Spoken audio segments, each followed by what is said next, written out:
A cozinha da casa em Higienópolis estava iluminada pelos raios de sol da tarde quando Tainá recebeu a mensagem do marido.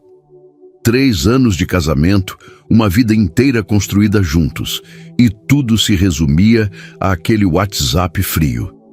Minha mãe quer que você não vá à festa de sábado. Ela acha melhor assim. Tainá leu a mensagem 3 vezes. Depois, mais 3. As mãos tremiam enquanto ela segurava o celular na cozinha vazia.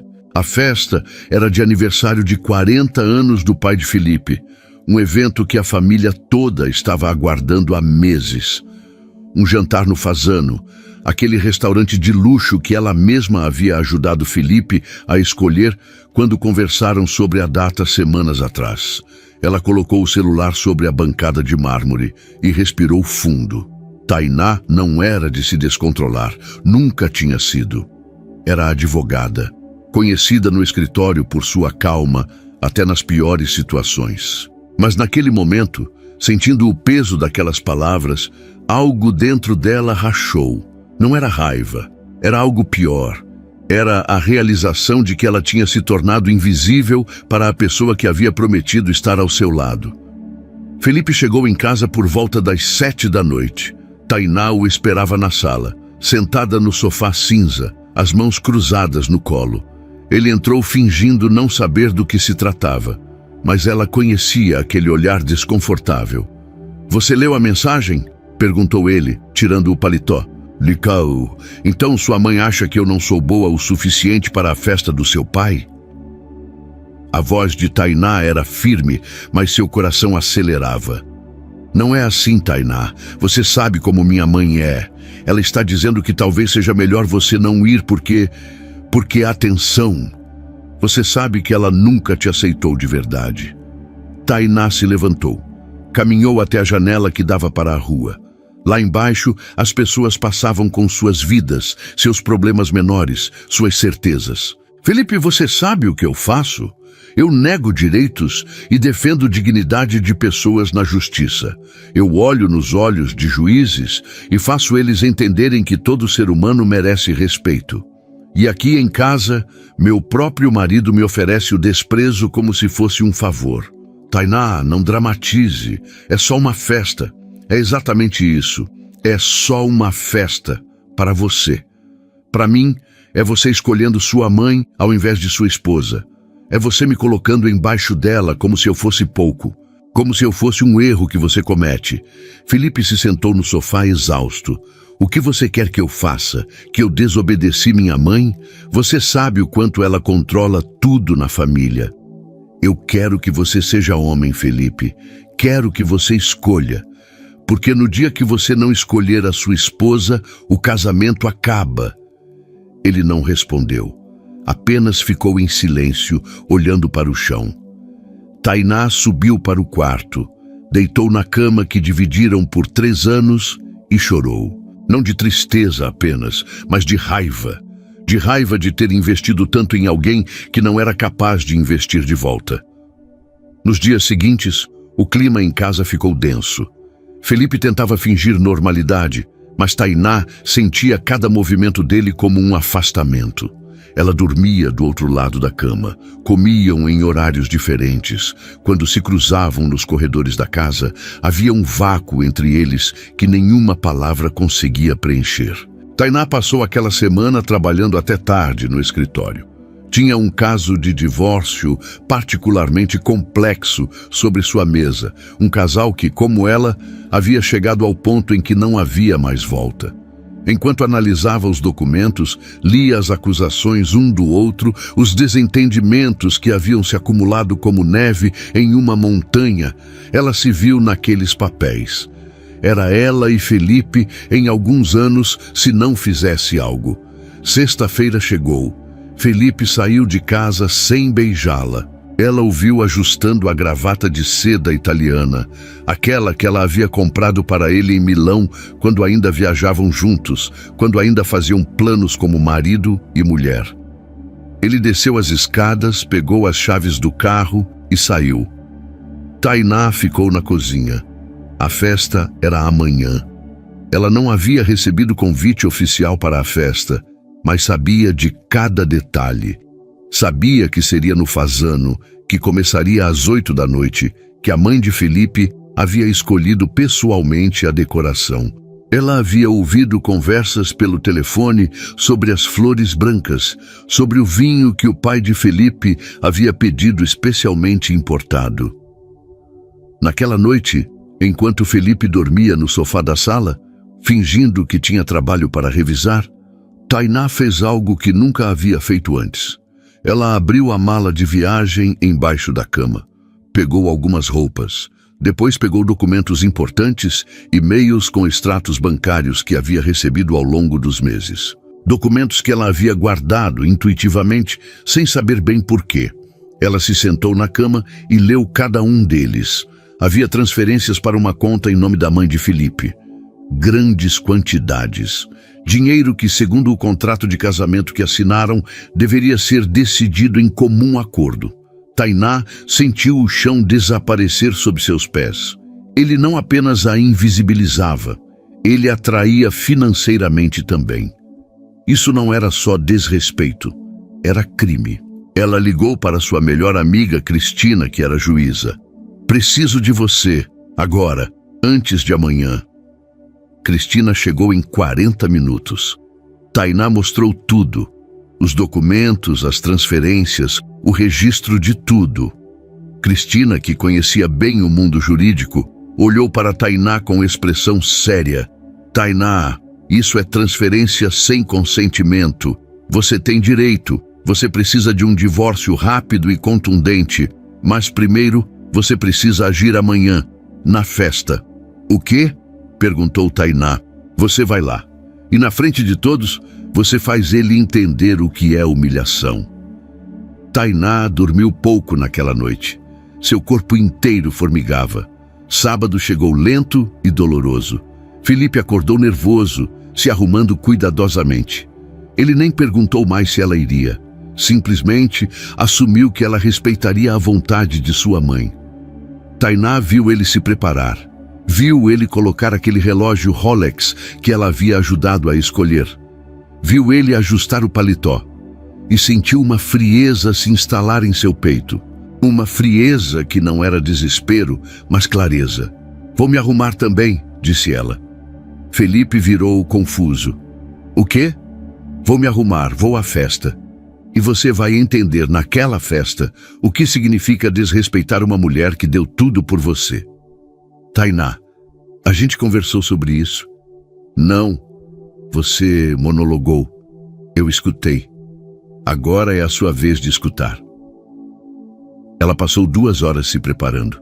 Escolheu um vestido de seda branco, aquele que havia custado caro, que realçava sua figura de forma impecável.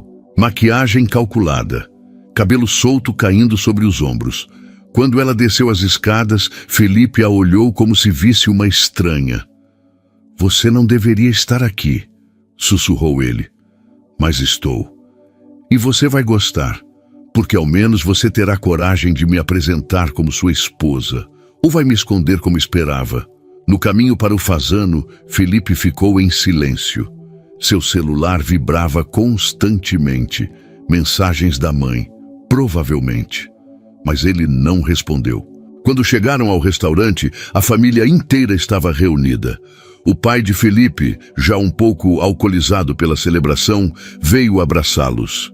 A mãe de Felipe, Dona Marília, ficou branca ao ver Tainá atravessando aquele salão. A noite transcorreu com tensão palpável. Tainá conversava com os tios de Felipe, com primos, com amigos da família.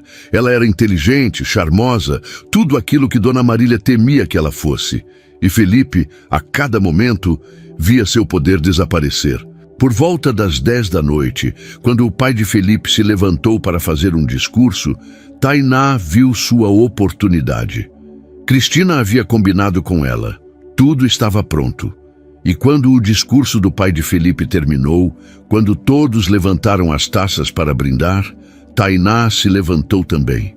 "Eu gostaria de dizer algumas palavras", anunciou ela, sua voz cortando o silêncio do salão. Felipe congelou. Dona Marília pálida. Todos olharam para Tainá. 3 anos atrás, Eu prometi amar este homem. Amar é respeitar. Amar é escolher. Amar é nunca fazer alguém se sentir invisível. Eu vim aqui hoje porque sou a esposa de Felipe, porque tenho o direito de estar aqui e porque preciso que todos saibam que o casamento que construímos acabou neste momento. O silêncio era absoluto. Felipe, você disse que sou pouco para sua família, mas deixe-me dizer o que você é. Você é pouco para mim, e a partir de agora, você será ainda menos. Ela virou para Dona Marília. E você, Dona Marília, que tanto fez para afastar-me, conseguiu. Parabéns, mas saiba que ao fazer isso, você perdeu um filho, porque em breve ele vai perceber que cedeu a vida inteira para uma mãe que nunca vai amá-lo como merece. E com aquilo, Tainá saiu do salão do fazano. Deixou Felipe lá, em pé, com a taça na mão, cercado por convidados em choque. Ela desceu as escadas do restaurante, entrou em um táxi que a esperava e seguiu em frente. Dona Marília havia conseguido afastar Tainá da festa, mas não de forma como havia planejado. Havia conseguido afastar Tainá do casamento e do país também, porque Tainá tinha planos.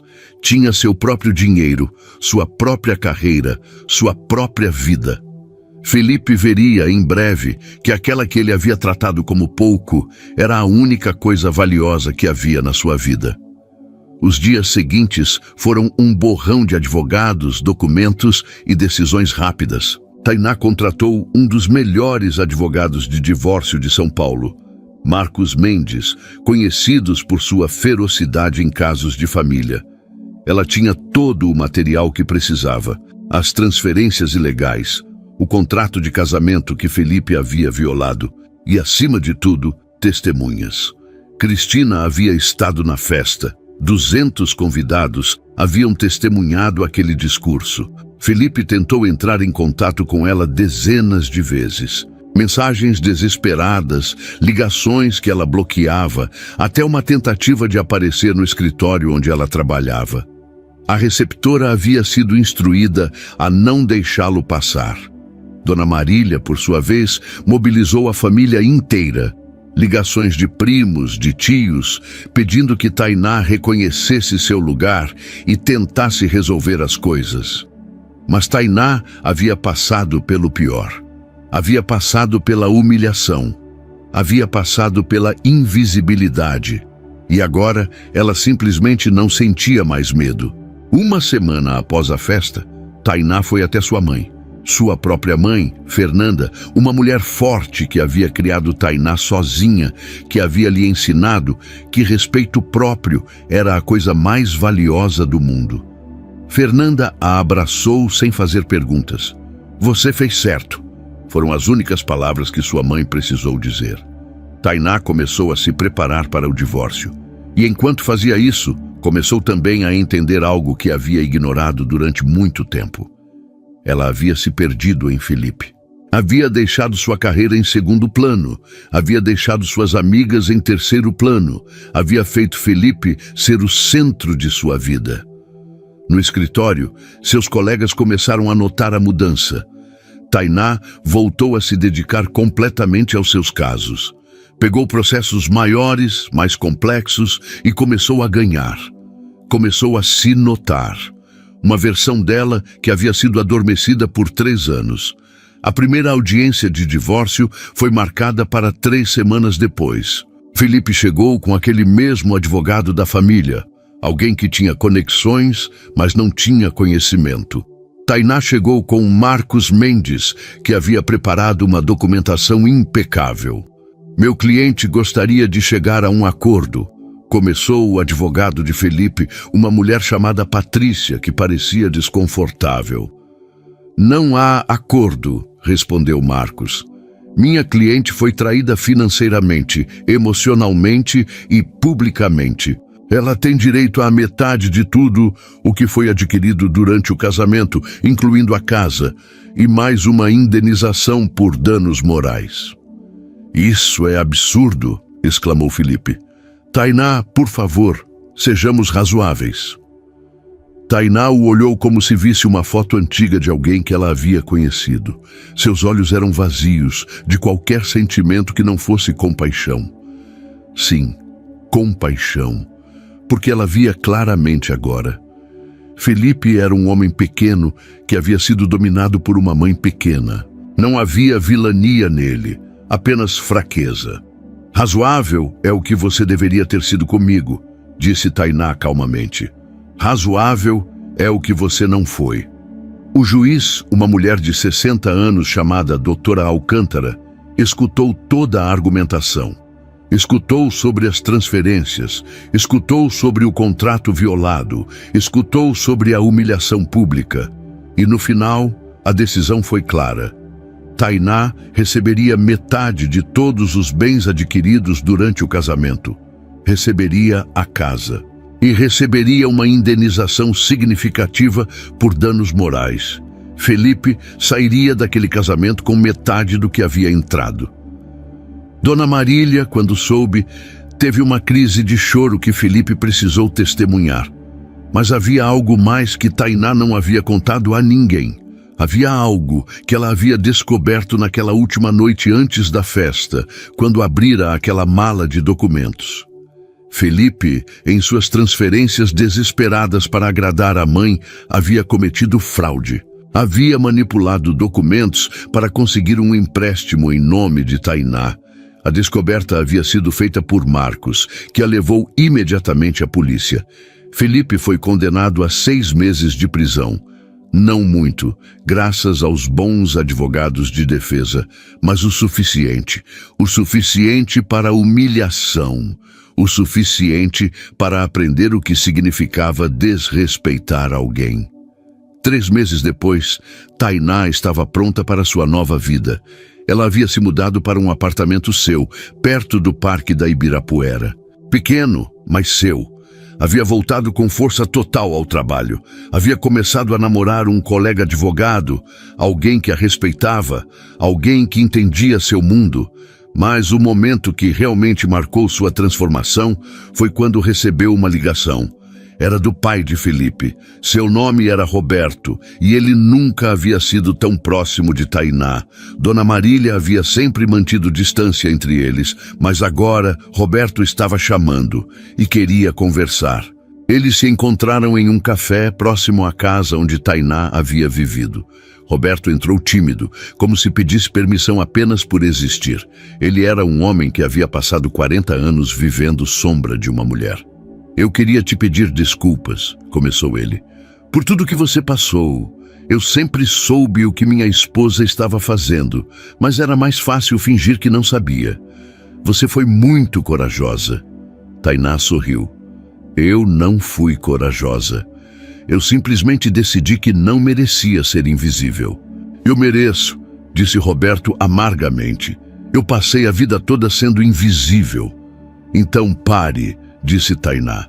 Nunca é tarde. Felipe está aprendendo isso agora. Você pode aprender também.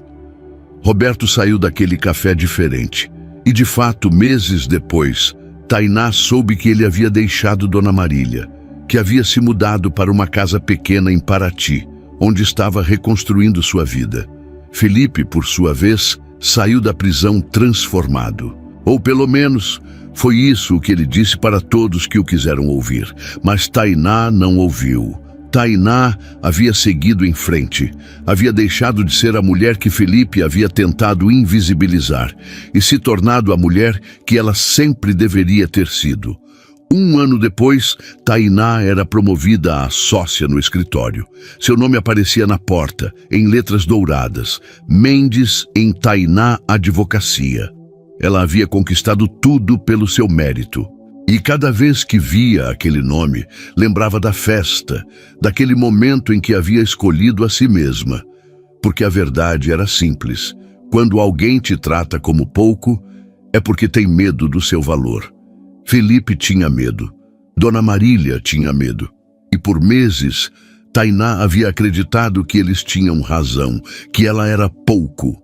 Mas ela descobriu que era imensamente rica, rica de dignidade, de coragem, de inteligência. E nenhuma festa, nenhuma mãe possessiva, nenhum marido fraco seria capaz de roubar isso dela novamente. 2 anos após o divórcio, Tainá estava em seu escritório quando recebeu uma ligação inesperada. Era de uma mulher chamada Beatriz, que se apresentou como a nova esposa de Felipe. "Eu preciso falar com você", disse Beatriz, sua voz tremendo. "Felipe está fazendo comigo o que fez com você, e eu preciso de ajuda." Tainá sentiu aquele aperto no peito. Não era raiva. Era tristeza por Beatriz, que agora era a invisível. Ela marcou um encontro com a mulher em um café discreto. Beatriz era jovem, talvez 25 anos, bonita de um jeito que Dona Marília aprovaria. Mas seus olhos refletiam a mesma dor que Tainá havia sentido. "Ele não quer que eu vá a eventos com sua família", contou Beatriz. "Diz que é mais fácil assim. Eu sou invisível, Tainá, e cada dia que passa eu desapareço mais." Tainá ouviu tudo em silêncio. Depois, ela se inclinou para a frente. "Você tem 2 escolhas", disse ela. "Ou você escolhe a si mesma agora, antes de perder mais 3 anos. Ou você espera até que não haja mais volta." Beatriz começou a chorar. "Mas eu o amo." "Eu também amava", respondeu Tainá. "Mas amor sem respeito é apenas sofrimento." Tainá passou horas orientando Beatriz, não como advogada, mas como mulher, como alguém que havia estado lá. Ela lhe deu documentos, contatos de advogados e, acima de tudo, lhe deu algo que ninguém havia dado a ela quando precisava: permissão para deixar. Beatriz saiu daquele café diferente. E 3 meses depois, Tainá soube que ela havia deixado Felipe, que havia começado uma vida nova em outro estado, que havia finalmente escolhido a si mesma. Naquela mesma semana, Tainá recebeu uma encomenda. Era de Roberto, o pai de Felipe. Dentro havia um livro, um romance que ele havia escrito. A dedicatória dizia: "Para Tainá, que me ensinou que nunca é tarde para se recuperar." Ela leu o livro em uma noite. Era a história de um homem que havia desperdiçado a vida vivendo a vida de outro. Era a história de Roberto. E no final, havia um número de telefone e um bilhete: "Obrigado por me salvar." Tainá ligou para Roberto. Ele estava em Paraty, em paz, finalmente vivendo como ele realmente era. Eles conversaram por horas. Conversaram sobre vidas perdidas, sobre escolhas corajosas, sobre a beleza de começar de novo. "Felipe pergunta por você", confessou Roberto. "Ele está sozinho agora. Dona Marília faleceu há 6 meses, pneumonia, e ele está perdido." Tainá respirou fundo. "Sinto muito por Dona Marília", disse ela, "mas Felipe precisa aprender o que eu aprendi. Que a vida não é sobre ter alguém que o escolha, é sobre escolher a si mesmo."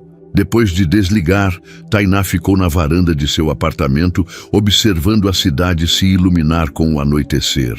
Ela pensou em Felipe, pensou em Beatriz, pensou em Roberto, pensou em todas as pessoas que havia ajudado, todas as mulheres que haviam procurado seus serviços, todas as histórias de invisibilidade que ela havia testemunhado, e percebeu que sua vida havia se transformado em algo maior. Ela não era apenas uma advogada de sucesso. Era uma mulher que havia transformado seu sofrimento em propósito. 5 anos após aquela festa no Fassano, Tainá foi convidada para dar uma palestra em uma universidade sobre direitos das mulheres e relacionamentos saudáveis. O auditório estava cheio. Mulheres de todas as idades, todas buscando respostas. Ela começou sua fala não com dados ou leis, mas com sua história. Contou sobre Felipe, contou sobre a invisibilidade, contou sobre a festa. E quando terminou, o auditório inteiro estava em pé. Depois da palestra, uma menina de 17 anos se aproximou dela. "Meu pai faz isso comigo", disse a garota. "Me ignora, faz eu me sentir pequena. Você acha que é normal?" Tainá pegou na mão daquela menina. "Não, nunca é normal. E você merece melhor. Essa menina se tornou uma das primeiras alunas do projeto que Tainá iniciou anos depois. Escolha a si mesma. Um programa que ajudava mulheres vítimas de invisibilidade emocional. Mulheres que, como ela, haviam sido feitas de nada. Felipe, enquanto isso, havia desaparecido da vida pública. Havia vendido a casa que havia dividido com Tainá. Havia se mudado para o interior, longe de São Paulo, longe de tudo que lembrava sua vida anterior. Alguns dizem que ele finalmente encontrou paz. Outros dizem que apenas se perdeu mais. Dona Marília nunca soube o que suas ações haviam causado. Morreu acreditando que havia ganho, que havia afastado Tainá de sua família. Mas a verdade era a inversa. Ela havia libertado Tainá. 10 anos após a festa, Tainá estava em seu novo escritório, muito maior, muito mais bem-sucedida. Na parede havia uma foto dela com Beatriz, que agora era uma renomada psicóloga. Havia uma foto dela com Roberto, que havia publicado 3 livros. Havia fotos de centenas de mulheres que havia ajudado a escolher a si mesmas. Seu telefone tocou. Era um número desconhecido. Ela atendeu. Tainá? A voz era familiar. Era Felipe. Ela não desligou, apenas esperou. Eu queria te pedir desculpas. De verdade. Eu entendi finalmente o que fiz com você e estou aqui, em Paraty, trabalhando com meu pai em um projeto social, ajudando homens a entender o que significa respeitar. Eu não mereço seu perdão, mas eu queria que você soubesse que você mudou minha vida ao me deixar. Tainá sentiu lágrimas nos olhos, mas não eram lágrimas de tristeza. Eram lágrimas de compaixão, pela jornada dele, pela jornada dela. Felipe, disse ela, sua voz firme, eu já perdoei você. Não por você, por mim, porque guardar raiva é como beber veneno esperando que outro morra. Obrigado, sussurrou ele. Boa sorte, respondeu Tainá e desligou. Ela se levantou e caminhou até a janela. Lá embaixo, São Paulo pulsava com milhões de vidas, milhões de histórias, milhões de pessoas escolhendo todos os dias entre desaparecer ou brilhar. Tainá havia escolhido brilhar. E cada mulher que ela ajudava agora fazia o mesmo. Porque ela havia aprendido algo fundamental naquela noite na festa. Quando alguém te trata como pouco, não é porque você é pouco, é porque eles têm medo do seu imenso valor. E esse conhecimento, essa verdade, era mais valiosa que qualquer herança, qualquer título, qualquer reconhecimento externo. Tainá era livre. E pela primeira vez em sua vida, ela sabia exatamente quem era.